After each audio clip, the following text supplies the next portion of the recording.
Welkom by Ons Goue Jare met die uwe André. Ons Goue Jare is 'n gereelde weeklikse halfuur hier op die gunsteling radiostasie vir ouer mense en hulle kinders en kleinkinders, sodat hulle ook kan verstaan wat die uitdagings is van ouer word.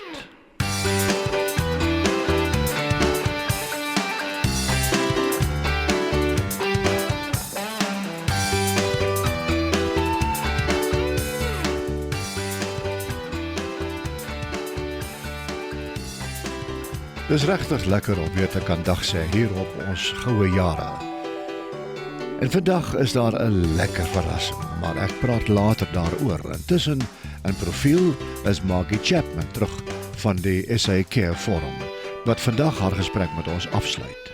En ek het gesê daar is 'n heerlike verrassing. Wel, wie onthou vir Dianne Chandler wat Jerusalem so fantasties mooi gesing het. Wel, ons gesels met haar in die eerste van 2 gesprekke. En dan is Dr. Jaco Hofman van die Noordwes Universiteit aan die woord oor wat gerontologie is. Dit is profiel. Profiel kyk elke week na organisasies wat daarop ingestel is om ons ouer mense te help.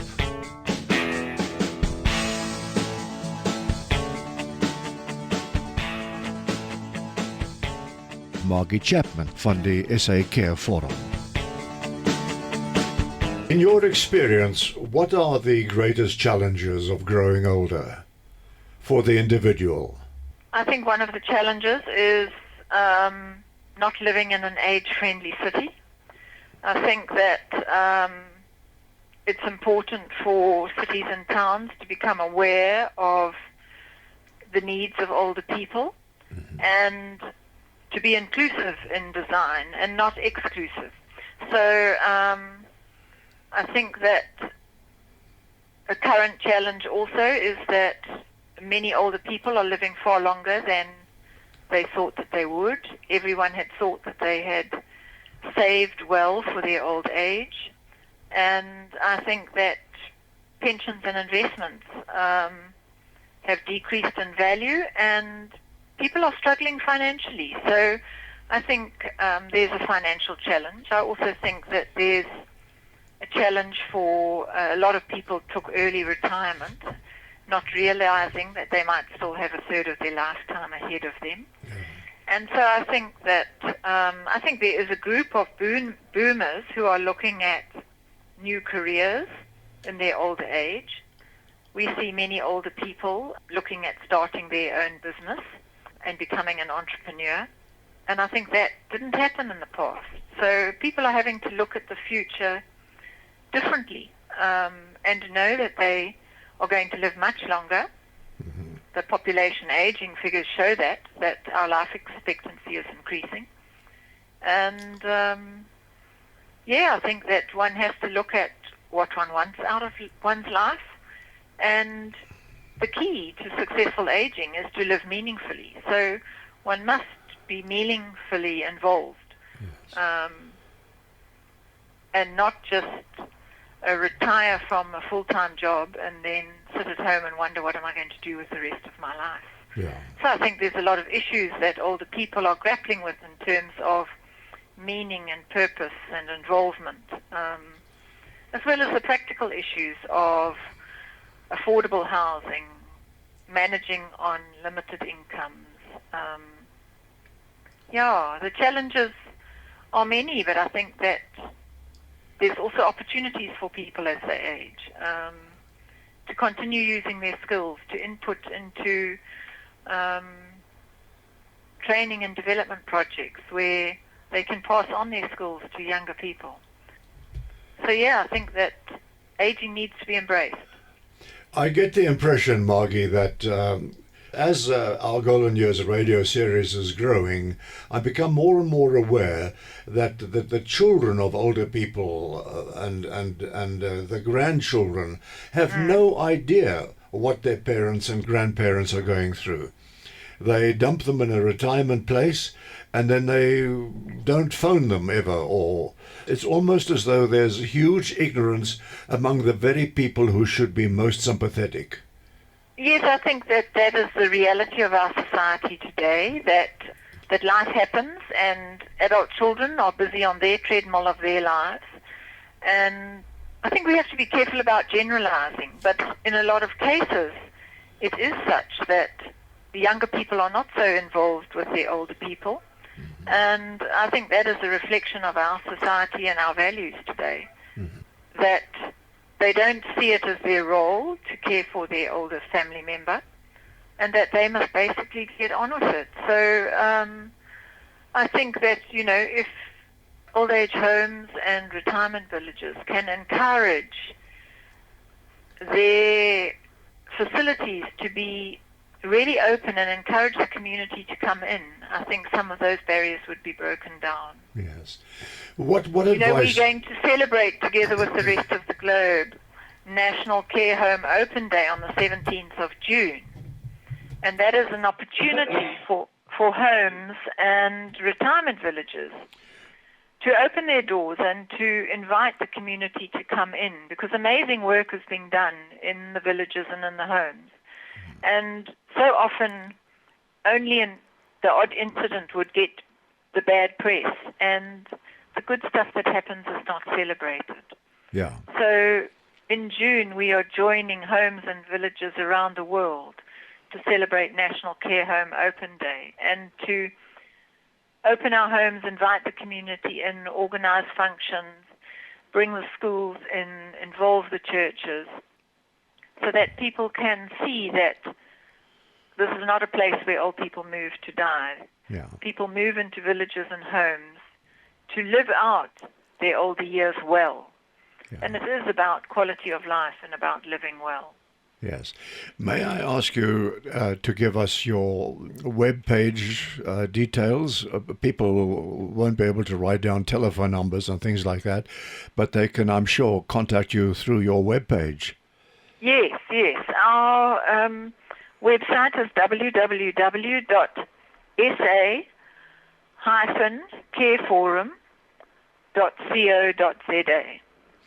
sa-careforum, sa-careforum.co.za. I've got it.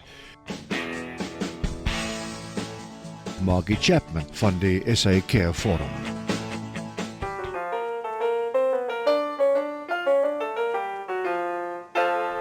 En nou is dit tyd vir ons onderhoud van die week.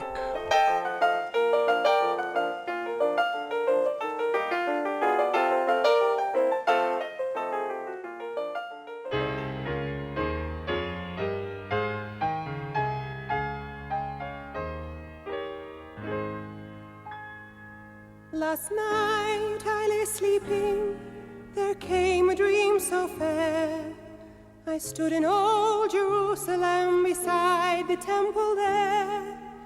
I heard the children singing, and ever as they sang, methought the voice of angels from heaven in answer rang.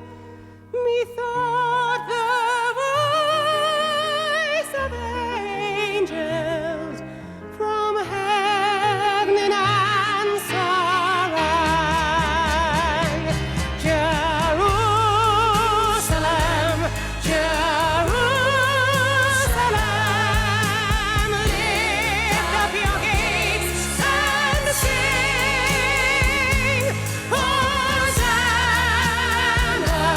in the highest, Hosanna to your King.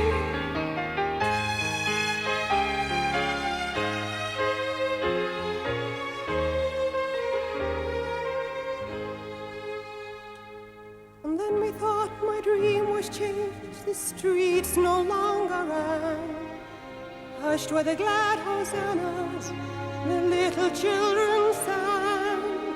The sun grew dark with mystery, the morn was cold and chill, as the shadow of a cross arose upon a lonely hill. shadow of a cross arose upon a lonely hill. Jerusalem, Jerusalem,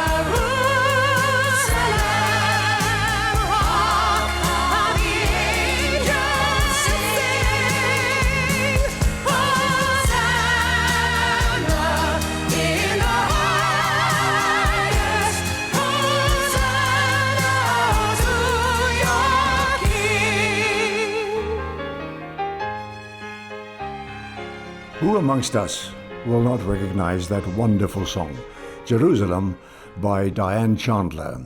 And it's really wonderful, Dianne, to welcome you now to our golden year. Well, thank you. I am very honored that you asked me to participate. Yeah. So you're now living in a retirement village. Yes, this is in the, are we in the northwest of Johannesburg? Yes, I still haven't oriented myself, but it's a lovely village, and there's a lot of really lovely people here that I'm slowly getting to know and hoping to become part of the fabric of the village. Yes, I've never been one to sit back and let life pass me by, Yeah. so I want to get involved. Yeah. How did you adapt to moving from, I take it you had a home, into a retirement village, which is so much smaller than we were used to? How did I adapt? Well, I went to Toronto in Canada 10 years ago, and I lived in a retirement village there. Okay. Although the homes were very much bigger, the properties were bigger, because Canada is, as you know, a big country. But circumstances demanded that I come back to South Africa. And my son, Michael, he found me this retirement village. Am I allowed to say the name? Yes. Olivedale Retirement Village. Yes. He found it for me. Yeah, And I yeah. moved in 3 weeks ago. I'm impressed with the security here. Oh yes, my goodness, so am I. It's fabulous. I can sleep with my windows and doors open and feel very safe and secure. Yeah. You know, I found that hard to get used to because we're not used to this kind of security. Yes. So we still keep our burglar proofing locked and so on. It's just a matter of habit. Yeah. But I suppose it's not a bad habit. I got out of having to do the security thing when I went to live in Canada. It was very strange going in the other direction, not having to look to, are there any high fences and electric fences and so on. Because in Canada, it just doesn't seem necessary. Yeah. But over here, it is necessary, sadly. And so you've just got to be responsible for yourself. Yeah, quite. And be careful when you're driving, lock your doors, close your windows. It's a sad situation, and I'm sure the majority of the population think like I do, that it's sad, but you'd be silly to take a chance. Yes. Well, it's stupid anyway if you don't take care. It's like walking in the forest and expecting that there might not be lions when you know there are lions. Yeah. There might be one around the next turn. So, Dianne, could we return to your career and specifically to Jerusalem that I played just before we started our chat? Yeah. Jerusalem has been my favorite all these years. Right. Could you give us some background? You had a very modest backing, musical backing for Jerusalem. There weren't all the bells and whistles that people like Frank Sinatra had and so on. I have recorded Jerusalem on many, many occasions. I started singing that particular piece of music when I was about 10 years old. Really? And at one time when I still lived in England, I kind of avoided it because it was a bit of a cliche in the places where I was singing, in the working men's clubs and so on. But then when I turned professional, I realized that nobody was doing that kind of music. So I decided to include it in my shows again. I always ended with it because you can't sing a song after you've done Jerusalem. You can't top that. Yeah. And once I did television here in South Africa in the 70s, it became like my anthem. And I would never dream of doing a live show without including Jerusalem. Yeah. And I guess that's the one that I'm really known for. Yeah. What is surprising about Jerusalem is how quickly you get to the high notes and the volume. Yeah, I've got a powerful voice. Even now at the age I am now, I know that my voice is still strong. Mm-hmm. And Jerusalem really doesn't pose a problem. Yeah. Can you still sing it? Huh? Oh, yes. Wow. Yes. Yeah. Maybe not right now because I'm just getting over bronchitis. So don't ask for a rendition. But it really doesn't give me any trouble at all. No. In the same key that I've always done it. Yes. That's amazing, eh? Well, it's wonderful. You're blessed. Absolutely blessed. I guess I am. Dianne, this is really fascinating, this chat with you. Would you mind if we continue our chat again next week? A pleasure. I'd love to.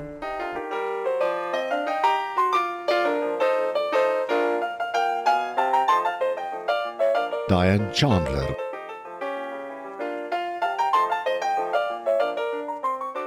Ons Goue Jare is 'n gereelde weeklikse halfuur hier op die gunsteling radiostasie. Vir ouer mense en hulle kinders en kleinkinders, sodat hulle ook kan verstaan wat die uitdagings is van ouer word.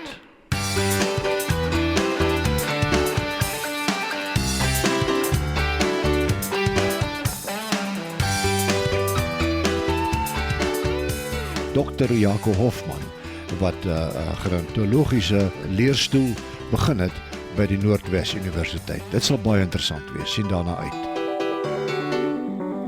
Dit is vir ons 'n besondere aangename voorreg om Dr. Jaco Hofman op die lyn te hê om met ons te gesels. Goeiemôre Jaco. Goeiemôre André, dankie vir die geleentheid. Nou soos ek genoem het vroeër, jy is 'n kundige op die gebied van gerontologie. Wat beteken dit? Ja. So dit kom van die Griekse woord, die stam geroon af, wat beteken ou man. Logos beteken mos nou die kennis van of die kundigheid van. En so as jy die twee kombineer, dan is dit die kundigheid oor 'n ou man. So daar is 'n bietjie 'n gender bias, soos iemand sou gesê het. Maar dit gaan oor die groot aspekte van bejaardheid of ou mankunde, as jy dit nou letterlik sou wou interpreteer. Natuurlik sluit dit nou hier vrouens in. So, want ons weet dat die hele veld van bejaardheidkunde eintlik grootliks oor vrouens gaan, hè? Hulle leef tog die langste en so meer. So, dis die sosiale aspekte daarvan, die sielkundige aspekte daarvan, die mediese aspekte, gesondheidsaspekte daarvan. Maar daar is tog ook 'n spesialisgebied vir die mediese aspekte, so dit word genoem geriatrie. Geriatria, om gesond te maak, om te genees, Griekse woord, en dan dieselfde stam, geroon, ou menskunde. So, om ouer mense te genees. Pediatrie, jonger mense, geriatrie, ouer mense. So ek hoop dit gee so 'n bietjie duidelikheid. Nou, maar waarom sou daar dan nou so groot verskil wees tussen jonger mense genees en ouer mense genees? Ja, ek dink dit gaan net oor die fokus. By ouer persone is daar spesifiek die fokus op multimorbiditeit. So meer as een gesondheidsprobleem. So byvoorbeeld, jy het diabetes en hoë bloeddruk te gelykertyd. So en hierdie geriaters en daar is trouens net 13 in die hele Sub-Sahara Afrika, waarvan 10 in Suid-Afrika is, meeste in die privaat praktyk en dan 3 in Dakar in Senekal. Maar waarom dan so skaars, Jaco? Ek dink die gevoel is dat interniste en so meer in elk geval na hierdie sake kyk. So die spesialisering en dit is natuurlik nou nie 'n vreeslike gewilde veld nie. Iemand het eendag gesê dis nie 'n baie sexy veld om na ouer mense te kyk nie. So mense verkies om interne geneeskunde te bestudeer of te spesialiseer in jonger mense en so meer. En veral kinders, pediatrie en kleiner kinders. En die punt is, ek dink omdat Afrika oor die algemeen 'n jong kontinent is. Jy weet die idee wat 'n mens het as jy aan Afrika dink, is dat dit 'n kontinent vol jong mense en is 'n realiteit. Nee, meer as die helfte van Afrika se inwoners is onder 15. Ja. So jy kan indink die prioriteit is nie op die oomblik daar nie. Natuurlik is dit 'n groot prioriteit in Europa en in Noord-Amerika.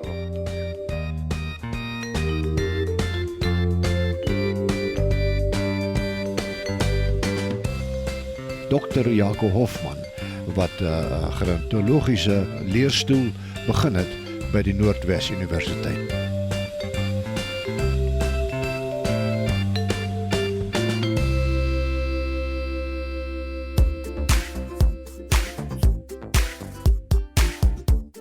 Boererate met François Stemmet.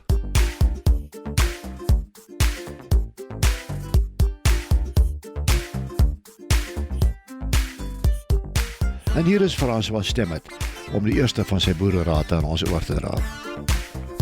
Die gebied van boererate is soms 'n moeilike een om te betree, want dokters gaan kla dat jy gaan mediese raad gee. Hierdie is 'n humor kyk na boererate, die medisyne wat ons voorouers gebruik het voor antibiotika uitgevind is. En die man om dit te doen is my dierbare ou vriend en kollega, en hier is hy. François Stemmet. Goeiedag. André, ja, boererate is 'n maklike titel, maar hy val so nou saam met alternatiewe middels. En so 'n mens moet maar versigtig wees wat jy praat en wat jy sê, maar boererate, kom ons begin daar. Boererate is presies net wat dit is. Onthou, ons voorouers en selfs ons oupas en oumas het ver van die dorp af gebly. Hulle moes plan maak.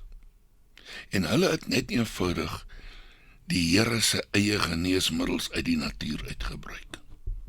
Hulle noem dit toe boererate. Dit het ontwikkel later aan in 'n bedryf wat genoem word alternatiewe behandeling. Let wel, dit is nie alternatiewe medisyne nie. Dis alternatiewe behandeling. Nou kyk, daar's baie boererate wat werk. Ek gaan nou nie vir mense sê met 'n warm vel van 'n pasgeslagte kat op sy bors sit verkroep nie. En ek gaan ook nie vir jou sê jy met 'n nat jakkalsvel oor jou kop trek vir hoofpyne nie. Tog moet ons onthou dat die placebo-effek werk. En dis nie 'n grap nie. Hang af. Verduidelik die placebo-effek. Hulle doen gewoonlik toetse met middels, medies en alternatief, met 2 groepe mense. Nou hulle die een groep wat 'n wit pilletjie kry en 'n ander groep wat 'n wit pilletjie kry. Maar die een wit pilletjie het niks in wat jou kan gesond maak. Net kalk. Maar baie van daai mense word gesond. Geloof. Omdat hulle glo, hulle gaan gesond. Die ding gaan werk. Ja. So dis placebo. Dis wat jou kop vir jou sê. Maar ek het nou onlangs gehoor die mediese mense sê dat homeopatiese middels hoofsaaklik niks werd is nie. Beteken niks. Ja. Ek dink hulle veralgemeen 'n bietjie. Dit sluit die Chinese dokter in acupuncture en sulke dinge. Ja. Dalk is die ander kant ook waar. Dokters verdien minder geld as die publiek natuurlike middels gebruik. Ek gaan nie vir my verder uitlaat oor That is a harsh statement, Mr. Stemmet. Die polisie staan by die kant. Maar kan iemand my bewys dat ek verkeerd is? Jy klink nou soos ons president. Ek besoek self 'n dokter, hoor. Ek wil nou nie hy dokters moet dink ek gun hulle nie hulle pond vleis nie. Maar ek vind wel dat daar mense in die alternatiewe bedryf is, wel ongeveer almal van hulle, wat baie meer toegeeflik is. Daarmee bedoel ek dat hulle glo die mediese bedryf en die alternatiewe bedryf kan saamloop. Maar 'n mediese dokter wat ek lank as 'n huisdokter gehad het, het eendag vir my gesê, ek moenie met hom oor alternatiewe dubbel-K middel A praat nie. Wat my betref is dit kortsigtig. Dis tunnelvisie soos min. Ek het dadelik weggegaan met jou. Ek moet nou net een ding beklemtoon, André. Ek is nie 'n dokter nie. Ek is nie eers 'n nurse nie. Ek is nie eers 'n paramediese beampte nie. Ek is 'n leek wat belangstel in die werking van natuurlike middels wat ons voedselbyvoegings noem. Kyk, dokters studeer lank en hulle is baie slim. Maar daar is wel 'n klompie wat nog slimmer is en die nut van natuurlike middels insien. Ek weet, hoeveel jaar ken jy en ek en mekaar nou al, wat, 20, 30 jaar? Nee, baie meer seker. Meer, 40 jaar? 40 jaar. Ja, en jy was nog altyd geïnteresseerd in hierdie onderwerp. O ja, absoluut. Ek Google baie dinge. Oom Google help my baie. Nou, die ouens wat wel die lig sien, of die nut sien van alternatiewe middels, hulle besef dat placebo wel werk. Maar luister, die sleutelwoord is werk. Boererate met François Stemmet.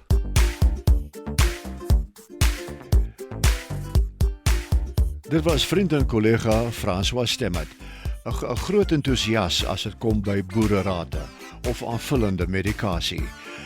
Ons moet dit net baie seker maak. Dit is nie 'n mediese advies wat ons gee nie.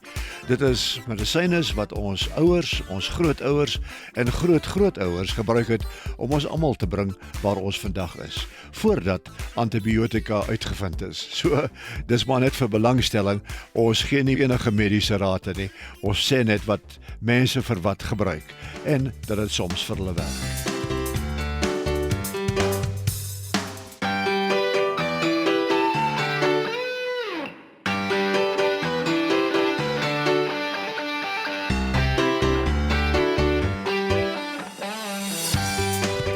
Baie dankie vir die saamgesels en vir die saamkuier. Dit is jou ou tedering vriend André wat ewe rats op sy silwer tower teelepel spring en daar gat ek. Volgende week is ek weer terug met nog 'n baie interessante program in Ons Goue Jare. Tot dan, hou kop, hou koers en hou uit.